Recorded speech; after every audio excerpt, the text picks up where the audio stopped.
A running toilet can waste up to 230 gallons of water a day. That's up to 7,000 gallons a month. So, how do you know if you have a toilet that runs? You'll either hear it refilling on its own, or it won't stop filling when flushed. There are two easy things you can do to stop a toilet from running. The most common cause of a running toilet is a worn-out flapper. The flapper is the rubber plug that sits on the drain in the bottom of the tank. It holds water in the tank until the next time you flush. A flapper wears out due to mineral deposits. Mineral deposits, usually found in hard water, build up around the seal of the flapper, causing warping or cracks in the rubber, not allowing the flapper to close properly. You can find a new flapper, like this one, at your local hardware store. To replace the flapper, simply shut off the water to your toilet.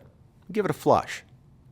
Disconnect the old flapper from the chain and the drain, and take it to the hardware store to get the right size and shape.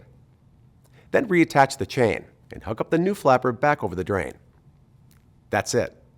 You can also check the length of the chain to see if that's the problem. If the chain is too short, it will pull up on the flapper even when the flush lever is at rest.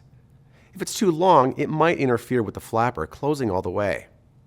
You can easily adjust the length of the chain by moving the clip. Moving the clip allows you to shorten or lengthen the chain to allow the flapper to seal properly. If you need help catching your running toilet, give us a call. We'll be happy to help you out.